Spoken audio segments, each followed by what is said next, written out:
So a little update on the Jeep. I've done 3,000 kilometers on the Jeep so far.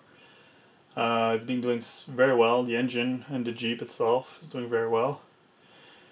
I had the AX15 in it when I bought it, and the base here was cracked and it's leaking.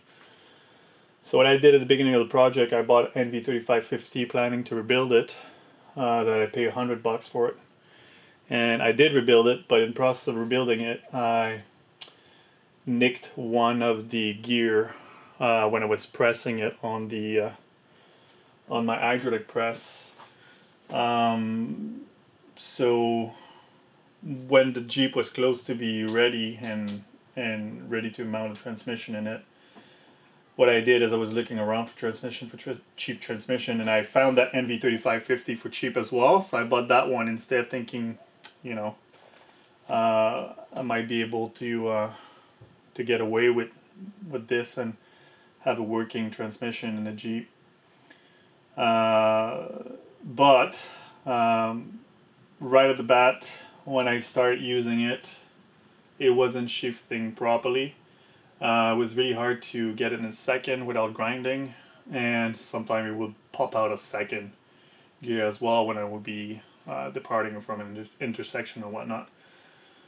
And it lasts for a bit, but I put like the Synchro Max, the purple oil in it, transmission fluid, and it seemed to be improving. So my thought process was maybe a wrong type of oil was in the transmission before, and by running the proper oil type in it, maybe the synchros will work themselves out and everything will get better, which it seemed to be getting better.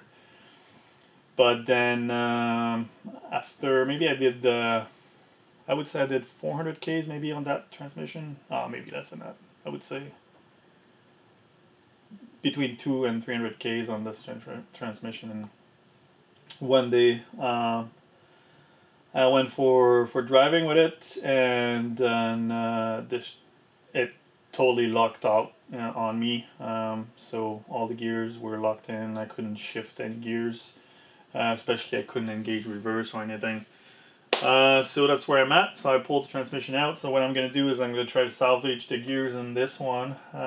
Check which gear I can take. If the gear that's damaged on the one I bought and rebuilt is still in proper order, I'm just gonna take that gear, put it in the other transmission, and then finish rebuilding that transmission and slap it back in the Jeep and see what I get. So I emptied the oil off that transmission, and then I found quite a bit of metal shards in it, which wasn't there when I initially put it in the Jeep, because I did service the oil in it before putting in it.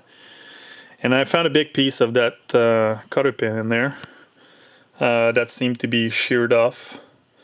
So that's what I get so far.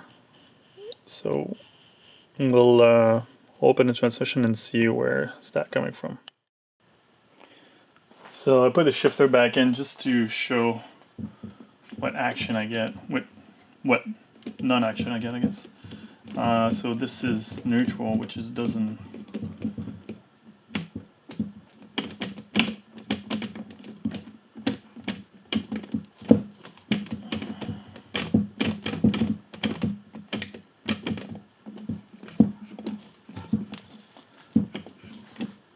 I can't get it in first. It seems to go in second now. It doesn't go in third. It does seem to engage fourth. And I can't find the reverse. So first we need to remove the backup light switch. 22mm wrench will do the trick. There you go. There you go.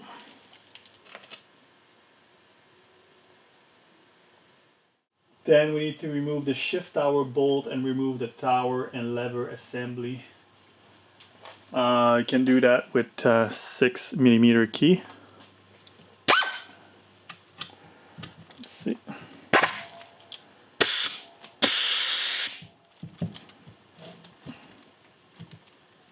It's a little tight.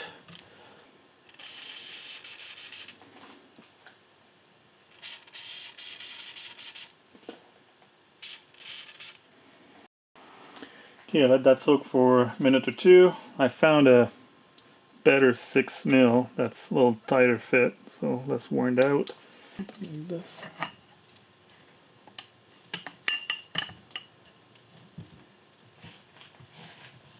Oh, it's dripping.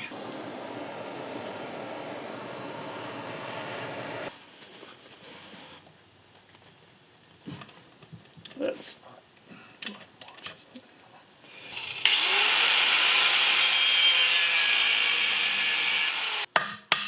There you go.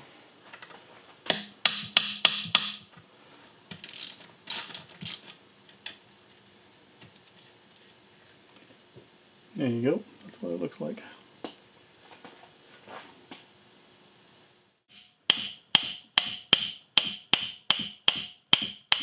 And just like that. Now, I'm gonna bring you closer for this one.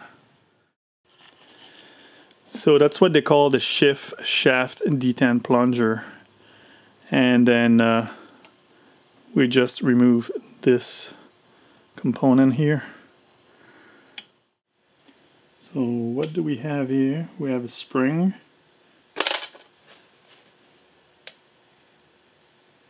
Oh yeah, and the sleeve itself has a ball and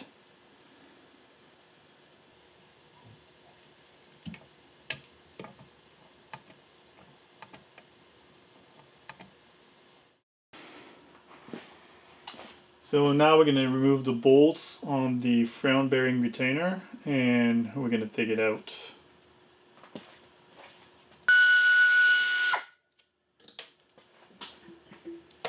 Now there's a ledge here to insert a pry tool to be able to take it out. There's a seal. This is like they've been using like a gasket sealant material. So shouldn't be that hard. See, it's pulling right out. Oh, that was low. To be able to remove the front section of the transmission, you need to remove the snap circlip that locks the around the front output shaft. Do yourself a favor, get the proper tools for that, and it's easy as this. So it is now time to remove the front housing from the rear housing. So we're going to take all the bolts. We're going to take them out and then we're going to split them. You can use the dowel that being built for this purpose to knock them apart. Also, it helps if you hit the bolts with penetrant before you work on them. And the metal brackets, one goes into that bolt, one goes on each of the top bolts.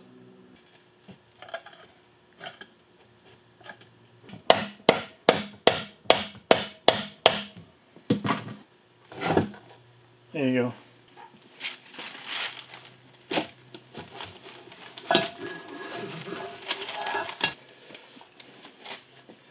There is that bearing here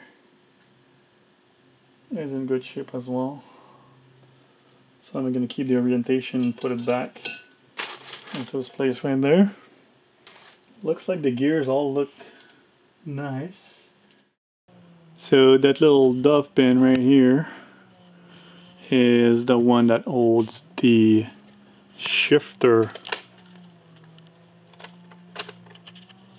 shaft onto the shifter bracket. So I could pull that right out.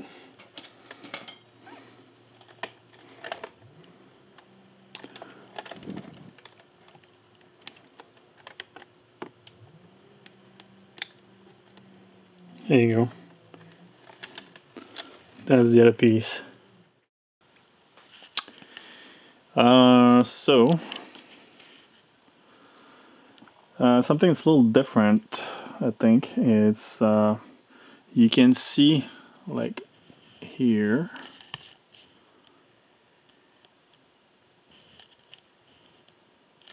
on that little indent there. It's that little groove there. It's to accommodate for like a ball that is used as a detent to when you switch into the forks. Although this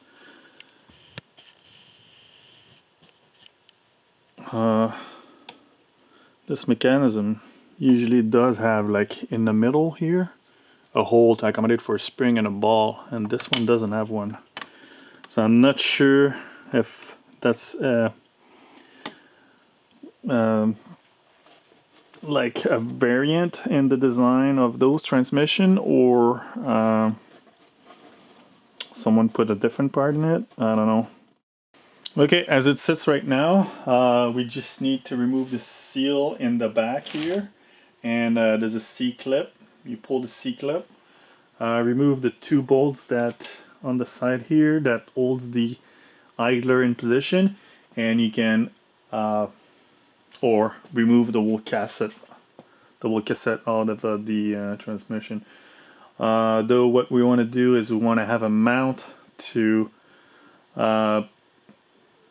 duck the cassette so it doesn't fall apart and it's easier to put back together. So what I'm going to do is I'm going to do that jig to accommodate for that.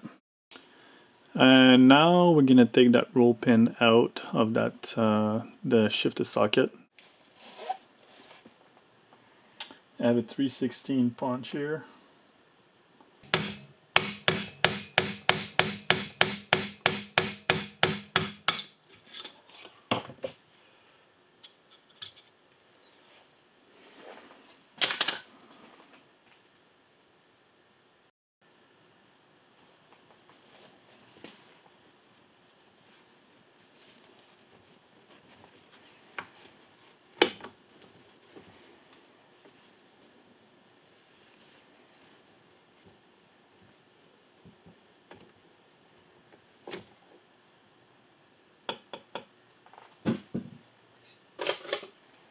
That's interesting.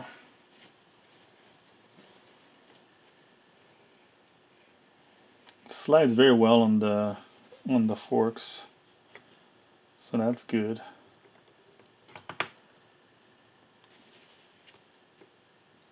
Slides very smoothly like this. Now seal, circlip, and idler bolts.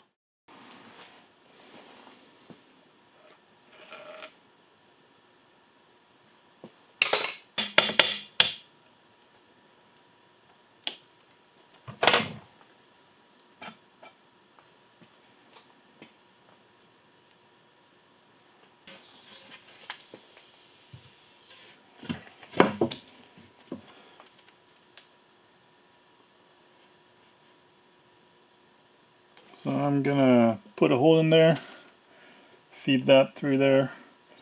I'm gonna put a socket at the end of that. That's gonna hold the idler when I position it. And it should be good to go.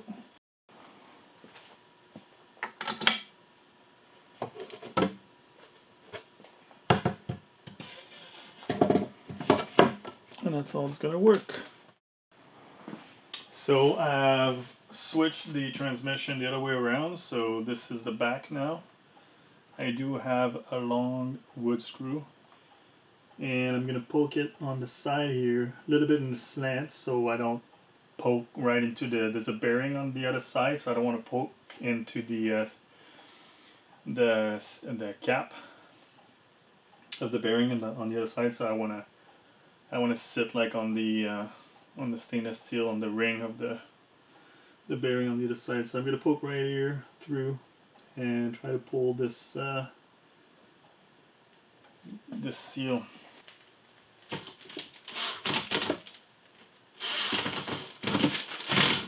Meow.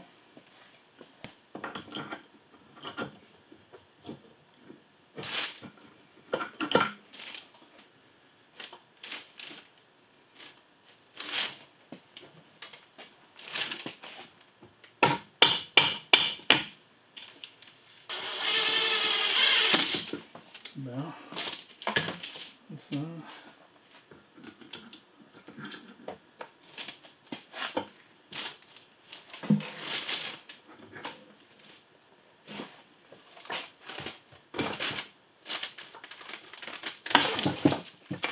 this is exactly what not to do when you pull that seal. It was very painful. It took me half an hour, and I damaged the bearing behind as well.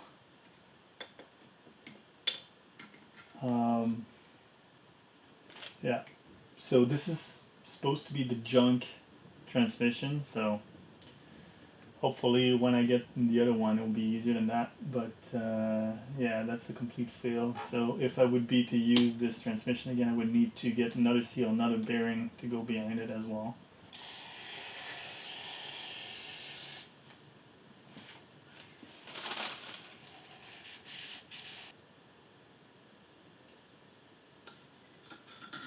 There you go. Okay, so one more bolt for the idler.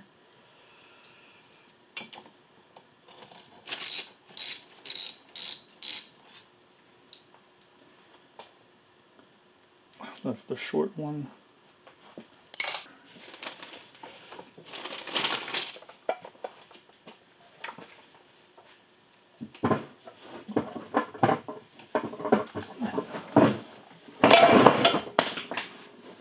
So you just heard everything dropping on the floor.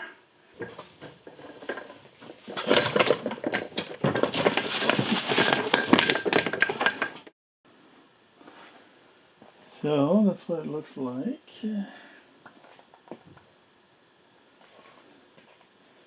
These forks go like that.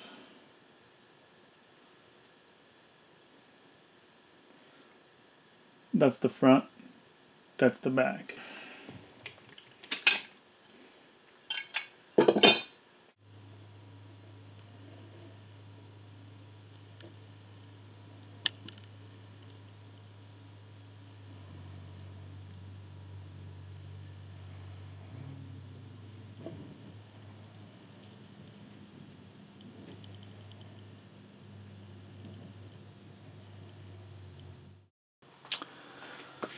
Okay, so that's my other transmission that I rebuilt, but I'm not so confident about how everything was put together. And I also had a gear that one of the tooth was messed up. So I put it back together, but nothing is tight, and I didn't put the seals in, so it's gonna make it easier to disassemble and check everything. So I'm gonna use the other cassette to double check my work, make sure all the synchros and the rings are installed properly in the right order. This one has all brand new synchros in it, so, and I'm gonna change that gear for another one, trying not to break it, and then reassemble and put that in the Jeep. Crossing my finger that I don't make any other mistakes, because that seal was pretty bad actually. So let's get to work. So this is the actuator that was in the other transmission, and it has no trigger in that piece. Like, there's supposed to be a spring with a ball going in there. And in that one, see how it's made? And then there's a hole, and you can put a spring and a ball, and it rides in that groove right here. Okay, those are the two cores lined up beside each other. Actually, I did a pretty good job. Everything seemed to be like exactly like in the old transmission. This one is from the old transmission. This one is from the one that I rebuilt. You can tell that gear are dull on the side here, and those are still a little sharp, so I'm going to use this this cam in the Rebuild transmission. And the one that I rebuilded, two of the gear were chipped a bit. You can tell like these are chipped a little bit, and on this one, that one is chipped as well. So I'm gonna swap those two for those two that seem in pretty good shape as well, and then put it back together.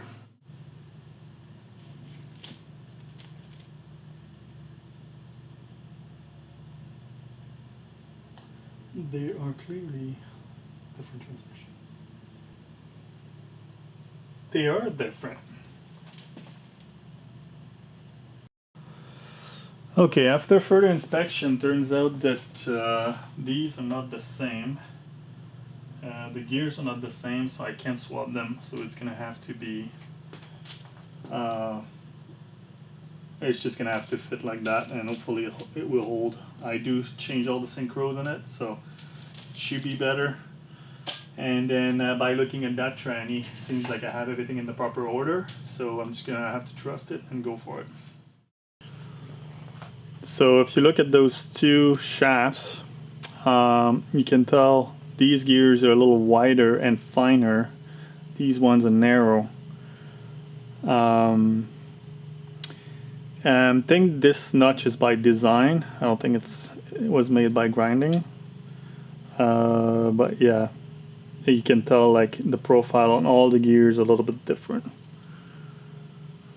Therefore, all the gears on the old shaft are meant to mesh in this guy, so they wouldn't be fitting in my Rebuild transmission.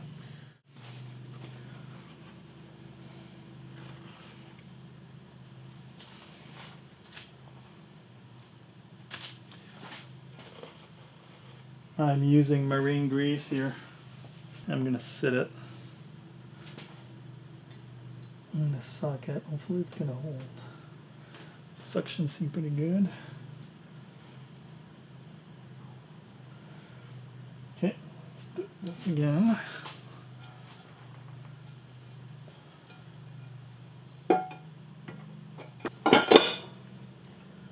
Oh, that looks good.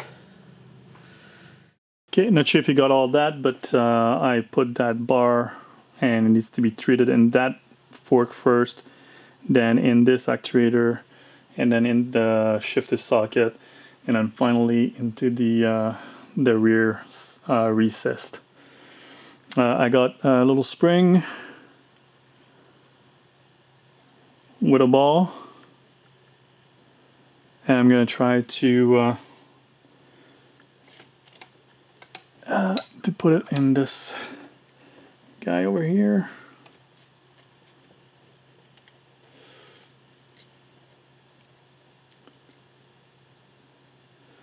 It's too short.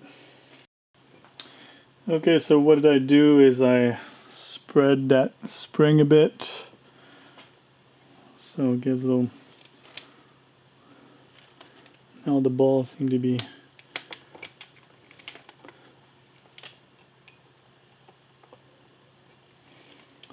like that.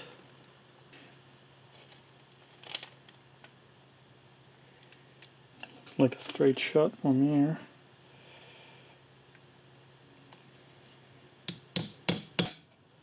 There you go. It's in. Small one in here.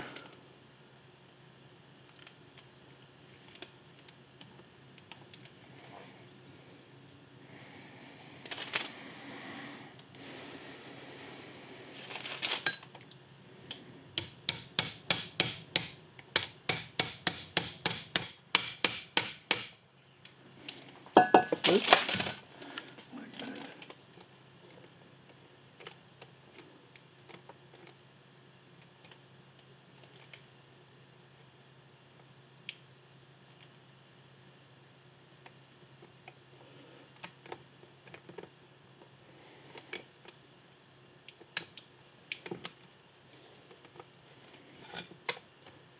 Slides. So that's good. So after I didn't hit the record button, but I just finished installing the shifter shaft. I put the roll pin in both locations, and I just installed the C-clip in the output shaft in the rear here. Now it's time to put the two parts together, so I'm gonna make a gasket.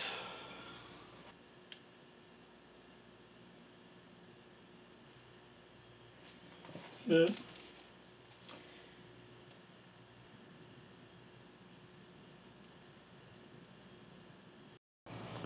Okay.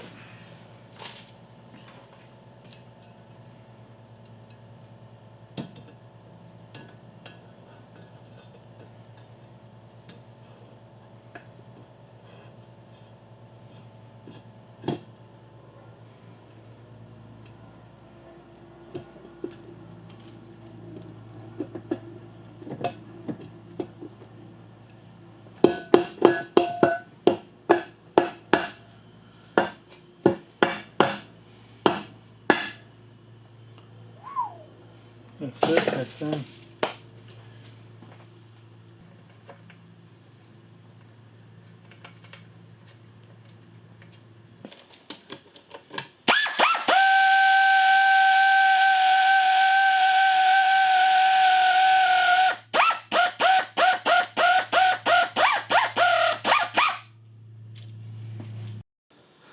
So nothing is torqued, but all the screws are like tied up around, but not torqued.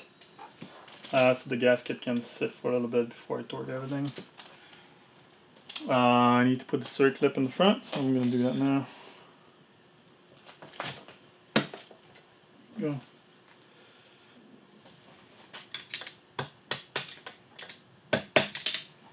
Brand new circlip.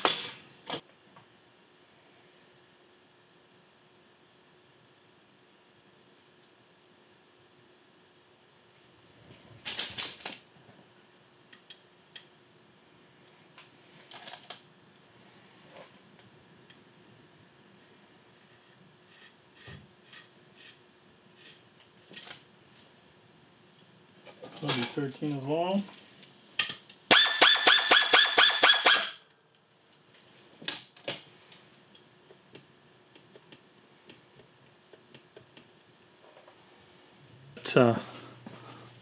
Ball pin with a spring that goes inside, and this goes on top, and it tops right here behind the shifter socket.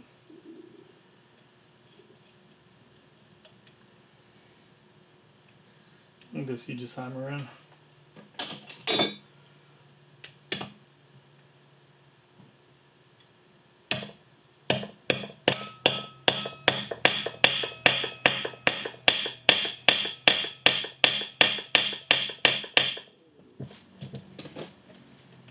Like this. I'm gonna try to shift it. This is the front of the car. This is the back of the car. Transfer case is gonna go in there, and the bell housing is gonna go in there to the engine.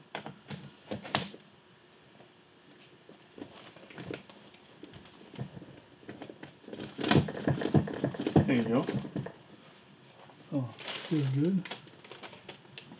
So first, second, third, fourth, reverse. Wow! I think I'm happy.